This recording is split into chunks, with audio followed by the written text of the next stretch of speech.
Cuidado, cuidado, cuidado com as doutrinas diferentes e estranhas.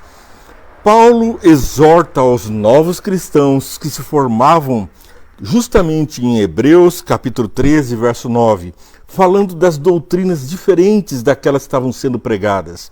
Depois de falar sobre os líderes, sobre a conduta do cristão no relacionamento interpessoal, agora ele fala sobre as falsas doutrinas, novas doutrinas, diferentes e estranhas. Diferentes porque estão diferentes daquelas que estavam sendo praticadas e ensinadas. Estranhas porque eram estranhas ao Evangelho, à pregação de Jesus Cristo, aquilo que a palavra de Deus trazia. Vontade de homens, pessoas que distorciam a palavra de Deus.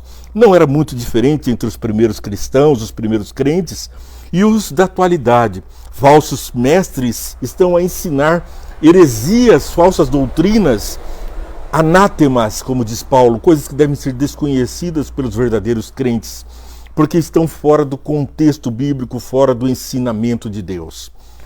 Tudo que foi escrito para nossa instrução foi escrito na palavra de Deus.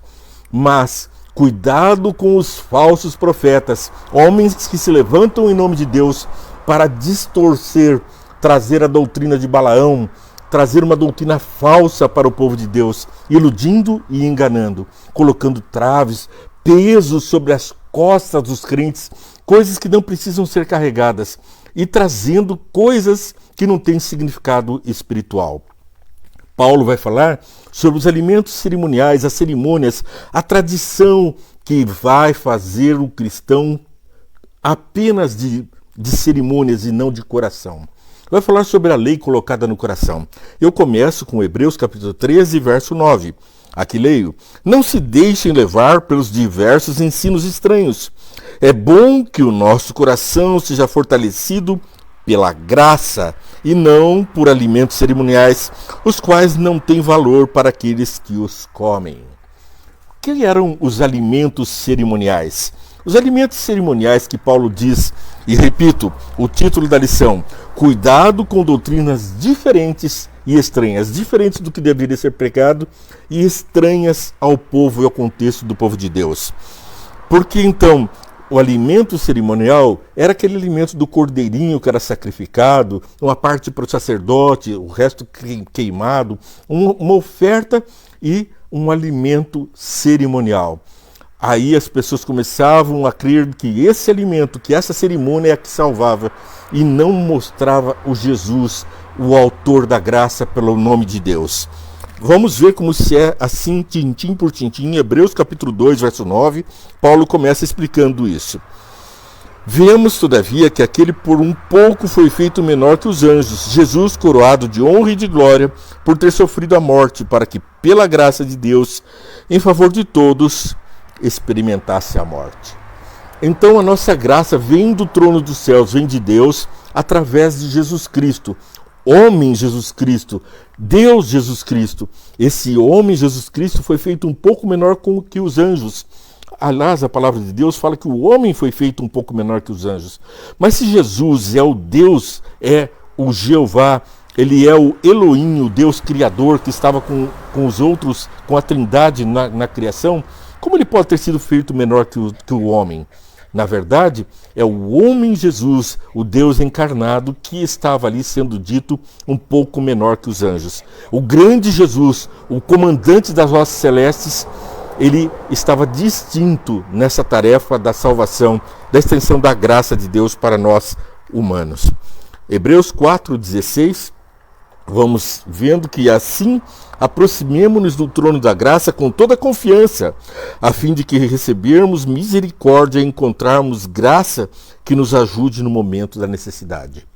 Às vezes nos sentimos completamente derrotados pelo mal, perdidos, sem salvação. É preciso lembrar que fomos vencedores pela graça de Jesus. Jesus já venceu e nós somos com ele vencedores, merecedores do trono da graça. Hebreus 6, 19 e 20. Temos esta esperança como âncora da alma, firme e segura, a qual adentra o santuário interior por trás do véu, onde Jesus, que nos precedeu, entrou em nosso lugar, tornando-se sumo sacerdote para sempre, segundo a ordem de Melquisedeque. Falamos no programa de ontem que Paulo também disse em Hebreus que nós somos sacerdotes, sumos sacerdotes, a interceder uns pelos outros, e que seguimos o destino, a sina do nosso grande sumo sacerdote que já adentrou ali pelo véu. O que é esse véu? Era o que separava o lugar santo do santíssimo. No lugar santo se praticavam cerimônias, mas no Santíssimo, apenas uma vez por ano, e apenas o sumo sacerdote, com todo o povo, estando preparado para a cerimônia, sendo consagrado, abandonado aos pecados, orando, oferecendo-se em sacrifício voluntário de amor para com Deus. Aí então o sumo sacerdote adentrava, aspergia o sangue no véu e adentrava a presença de Deus no Shekinah, diante da Arca da Aliança. Então, Jesus aqui adentrou, porque ele é o nosso sumo sacerdote. Ele rasgou o véu de cima a baixo, como diz a palavra de Deus, com sua morte. O seu sangue foi aspergido e nós agora podemos entrar com segurança, porque já não há mais condenação nem para mim, nem para você, porque o nosso Senhor Jesus é o grande vencedor e adentrou o trono da graça. Em Hebreus capítulo 13, verso 9, nós temos a seguinte mensagem que repito: não se deixem levar por diversos ensinos estranhos. Não se deixem levar por palavras vãs de falsos pregadores, pois está escrito em Atos capítulo 15, verso 7 até o verso 11. Depois de muita discussão, Pedro levantou-se e dirigiu-se a ele: irmãos, vocês sabem que há muito tempo Deus me escolheu dentre vocês para que os gentios ouvissem de meus lábios a mensagem que o Evangelho e crescem. A mensagem do Evangelho e crescem. Qual é a mensagem? A do Evangelho que deve ser crida. Não outras mensagens que estão sendo propaladas concomitantemente. Enquanto Pedro falava do Evangelho, da graça de Jesus, os sacerdotes continuavam a insistir, os líderes religiosos insistindo no sacrifício de animais, que nada mais aproveitava, porque simbolizavam Jesus, apontavam para Jesus, e Jesus já havia vindo e feito o sacrifício e nos salvo. Portanto, não há mais necessidade de sacrifício. Misericórdia quero e não sacrifício, diz a palavra. E continua aqui a exortar-nos o texto de Hebreus capítulo 15, verso 7 a 11, já estamos no verso 9. Ele não fez distinção alguma entre nós e eles, visto que purificou os seus corações pela fé.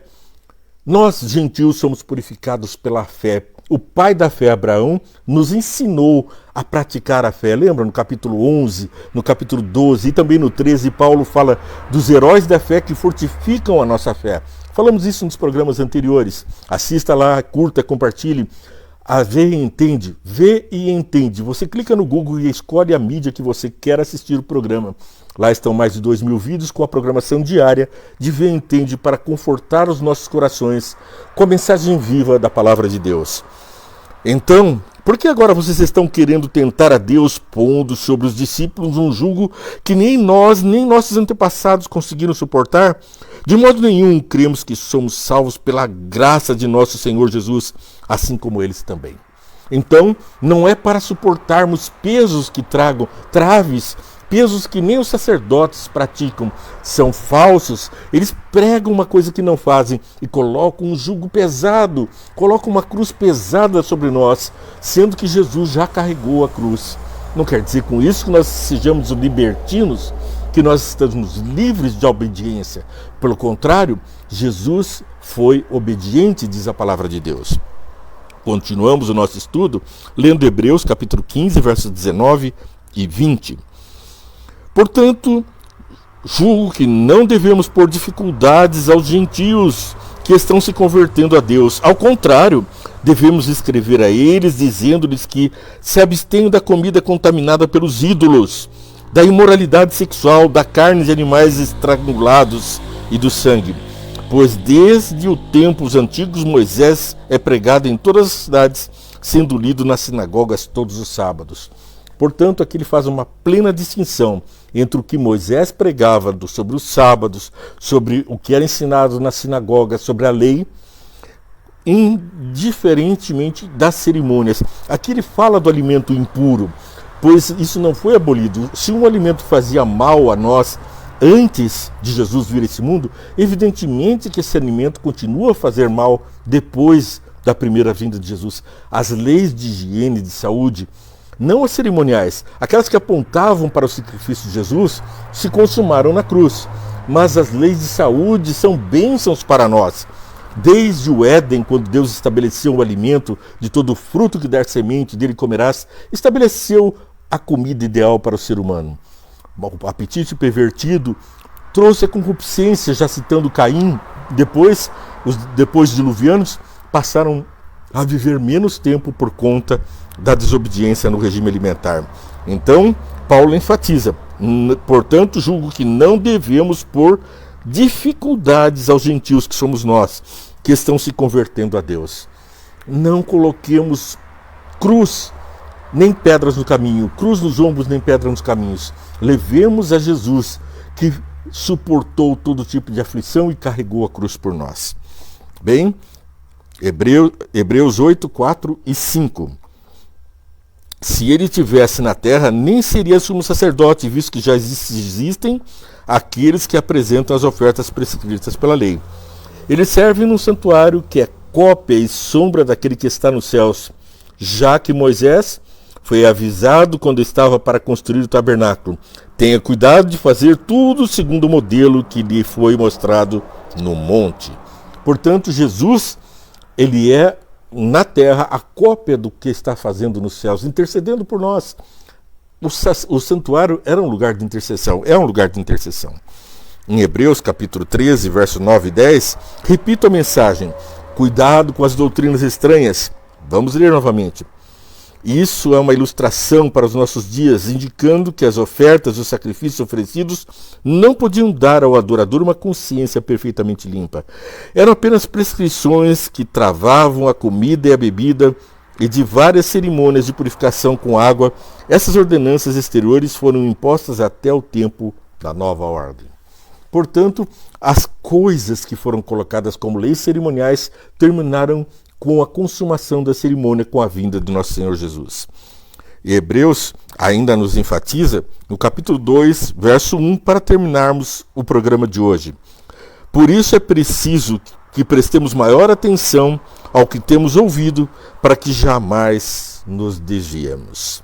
Essa mensagem, que é transmitida, portanto, por anjos, por Deus, pelos profetas até nós, é uma mensagem de tonificação da fé, da esperança e do amor. Vamos orar? Pai querido, muito obrigado por mais um dia onde nós estamos diante de Ti, na Tua presença, com a Tua palavra a nos confortar, a nos ensinar, a exortar para que nós não estejamos perdidos entre tantas heresias, mas firmados na Tua palavra. Que a Tua palavra seja o nosso guia seguro. Lâmpada para os meus pés é a Tua palavra e luz para o meu caminho. Esse seja o nosso querer, esse seja o nosso guia. E tudo o que estiver na Tua palavra sigamos, mas o que não estiver, que for palavras de tropeço dos homens, pesos desnecessários, tira da nossa vida. Não nos deixes cair em tentação, mas livra-nos do mal. É a Tua oração que repito para todos que estão assistindo, para que gozem da mais plena paz e do mais perfeito amor, da sabedoria, da confiança e da segurança dos Teus passos rumo aos céus. Em nome de Jesus peço, bênção para todos, em nome de Jesus, amém. E que Deus te abençoe muito. Amanhã tem mais, com a graça de Deus, espero você. Enquanto isso, curta, compartilhe, siga a nossa programação e não esqueça de mandar essa mensagem para quem você ama. Que Deus proveja você de todas as bênçãos, em nome de Jesus, e amém.